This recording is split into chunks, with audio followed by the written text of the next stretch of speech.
মৰমৰ ছাত্ৰ ছাত্ৰীসকল, আজি মই প্ৰিপজিশ্যন টু অৰ্থাৎ প্ৰিপজিশ্যনৰ পাৰ্ট টু সম্পৰ্কে তোমালোকক ক'ম। এই পাৰ্ট টুটো কি? এই পাৰ্ট টুটো হ'ল কিছুমান কনফিউজ প্ৰিপজিশ্যন, অৰ্থাৎ যিবোৰ শব্দৰ পাছত অতি কমেও দুটা প্ৰিপজিশ্যন বহে, কিছুমানৰ তিনিটা চাৰিটাও হ'ব পাৰে। এই হ'ল কনফিউজ প্ৰিপজিশ্যন। যে প্ৰথমটো আমি আলোচনা কৰিম যে এংগ্ৰি। এংগ্ৰি মানে কি? খং। যে খঙক আমি কি কৰিব পাৰোঁ? দুটা ভাগত ভাগ কৰিব পাৰোঁ। যে মানুহৰ ওপৰত উঠা খং আৰু বস্তুৰ ওপৰত উঠা খং। গতিকে মানুহৰ ওপৰত যদি খং উঠে এংগ্ৰি উইথ, আৰু বস্তুৰ ওপৰত খং উঠিলে কি হ'ব? Angry at. ঠিক তেনেকৈ 2 নম্বৰটো হ'ল এগ্ৰি। যে এগ্ৰি মানে কি? সন্মত বা একমত। যিহেতু মানুহৰ লগত যদি একমত বা সন্মত হয় তেতিয়াহ'লে এগ্ৰি উইথে হ'ব, আৰু কোনো বস্তু বা বিষয়ৰ লগত যদি একমত হয় তেতিয়াহ'লে কি হ'ব? Agree to. ঠিক তেনেকৈ এনয়ড। এনয়ড মানে হ'ল বিৰক্ত। গতিকে বিৰক্ত যদি মানুহৰ ওপৰত হয় এনয়ড উইথ, আৰু বস্তুৰ ওপৰত বিৰক্ত হ'লে কি হ'ব? এনয়ড এট। তাৰপিছত এটেণ্ড। যে এটেণ্ড অন আৰু এটেণ্ড টু। যে এটেণ্ড অন বুলি ক'লে আমি কি বুজোঁ? যে শুশ্ৰূষা কৰা, অৰ্থাৎ ৰোগী শুশ্ৰূষা কৰা বা বেমাৰী শুশ্ৰূষা কৰা, এইবোৰৰ ক্ষেত্ৰত এটেণ্ড অন। আৰু এটেণ্ড টু মানে হ'ল মনোযোগ দিয়া। তাৰপিছত আমাৰ কি আহিল? যে একম্পেনিড। একম্পেনিড মানে লগত যোৱা। যে কোনো মানুহৰ লগত যদি যোৱা বুজায় তেতিয়াহ'লে কি হ'ব? একম্পেনিড বাই। আৰু কিবা বস্তুৰ লগত যদি যোৱা বুজায় তেতিয়াহ'লে একম্পেনিড উইথ। তাৰপিছত ব্লাইণ্ড। যে ব্লাইণ্ড মানে হ'ল যদি চকুৰ ৰোগৰ বিষয়ে কোৱা হয় তেতিয়াহ'লে কি হ'ব? Blind of. আৰু অমনোযোগিতা বা দেখিও নেদেখা এনেকুৱা অৰ্থত কি হয়? Blind to. তাৰপিছত বাউণ্ড। যে বাউণ্ডটোত কি হ'ব আমাৰ? যে বাউণ্ড ফৰ মানে হ'ল যাত্ৰা কৰা, অৰ্থাৎ ক'ৰবালৈ যোৱা। The ship is bound for England, এনেকুৱা অৰ্থত যাত্ৰা কৰা বুজালে বাউণ্ড ফৰ হয়। আৰু বাউণ্ড বাই কেতিয়া হ'ব? বাধ্য বা কিছুমান নীতি নিয়ম মানি চলা, তেতিয়াহ'লে বাউণ্ড বাই।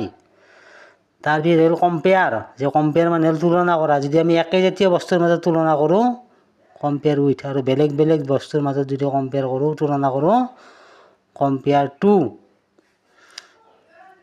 তাৰপিছত আহিল আমাৰ ডাইড। যে ডাইডটোতো অলপ বেছি প্ৰিপজিশ্যন বহে। যে মৃত্যুৰ প্ৰকাৰ অনুসৰি প্ৰিপজিশ্যন সলনি হৈ থাকে। যে বেমাৰত মৰা বুজালে ডাইড অফ। দুৰ্ঘটনা এক্সিডেণ্টত মৰা বুজালে কি হ'ব? Died in. আত্মহত্যা কৰি মৰা বুজালে কি হ'ব? ডাইড বাই। তাৰপিছত দেশৰ কাৰণে মৰা বুজালে ডাইড ফৰ। আৰু অতিৰিক্ত হৈ মৰা বুজালে কি হ'ব? Died from. তাৰপিছত আহিল ডিএল। যে ডিএলৰ লগত দুটা প্ৰিপজিশ্যন বহে। ডিএল ইন মানে হ'ল ব্যৱসায় কৰা, আৰু ডিএল উইথ মানে হ'ল আচৰণ বা ব্যৱহাৰ। ডিএল উইথ আচৰণ কৰা বা ব্যৱহাৰ কৰা। তাৰপিছত আহিল আমাৰ গ'। যে গ'টো কি? যে আমি যদি খোজকাঢ়ি যোৱা বুজাওঁ তেতিয়াহ'লে কি হ'ব? গ' অন ফুট। ঠিক তেনেকৈ ঘোঁৰাৰ পিঠিত উঠিলেও গ' অন হয়, অন হৰ্চ বেক। যিকোনো যান বাহনত যোৱা বুজালে কি বুজা? গ' বাই ট্ৰেইন, বাই কাৰ, বাছ। আৰু যদি আমি এৰ'প্লেনত যাওঁ তেতিয়াহ'লে কি বুজাব? গ' ইন। তাৰপিছত আহিল আমাৰ যে লিভ। যে লিভৰ লগতো কেইবাটাও প্ৰিপজিশ্যন বহে। লিভ ইন মানে বা ইয়াত মানে বাস কৰা বুজায়। যদি ঠাইখিনি সৰু হয় লিভ ইন, আৰু ঠাইখিনি যদি ডাঙৰ হয় লিভ ইন, আৰু সৰু হয় যদি লিভ এট। তাৰপিছত জীৱিকা। জীৱিকাৰ কথা ক'লে কি হ'ব? Live by. The old men live by begging. আৰু খাদ্য বুজালে কি হ'ব? Live on. খাদ্য বুজালে লিভ অন। আৰু কিবা জীয়াই থকা অৰ্থত কি হয়? Live for. তাৰপিছত আহিল আমাৰ মেড।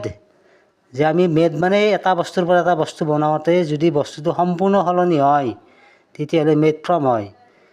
যেনে butter is made from milk, অৰ্থাৎ মিল্ক আৰু বাটাৰৰ মাজত বহুত ডিফাৰেঞ্চ আহে না, সেইকাৰণে ফ্ৰম। আৰু সম্পূৰ্ণ যদি সলনি নহয়, সামান্য সলনি হয় তেতিয়াহ'লে কি হ'ব? Made of. The table is made of wood. তাৰপিছত আহিল আমাৰ পাৰ্ট যে পাৰ্টৰ লগত কি হয় পাৰ্ট উইথ আৰু পাৰ্ট ফ্ৰম যে পাৰ্ট উইথ মানে হ'ল ত্যাগ কৰা বা বাদ দিয়া আৰু পাৰ্ট ফ্ৰম মানে হ'ল বিদায় লোৱা তাৰ প্লে যে প্লে শব্দটো আমি কাৰোবাৰ লগত যদি খেলোঁ তেতিয়াহ'লে প্লে উইথ হ'ব ঠিক তেনেকৈ আমি যদি বাদ্যযন্ত্ৰ বজাওঁ অৰ্থাৎ কি হয় প্লে অন দ্য ভায়লিন এই প্লে অন হয় তাৰপিছত আহিল টেষ্ট যে টেষ্ট মানে হ'ল যদি আমি নিচা বা ৰুচি বুজাওঁ তেতিয়াহ'লে টেষ্ট ফৰ আৰু খাই সোৱাদ লগা বুজালে টেষ্ট অফ তাৰপিছত আহিল ৱেইট ফৰ মানে হ'ল অপেক্ষা কৰি থকা আৰু ৱেইট অন মানে হ'ল শুশ্ৰূষা কৰা যে আজিলৈ মানে নেক্সট আমি পাৰ্ট 3 আলোচনা কৰিম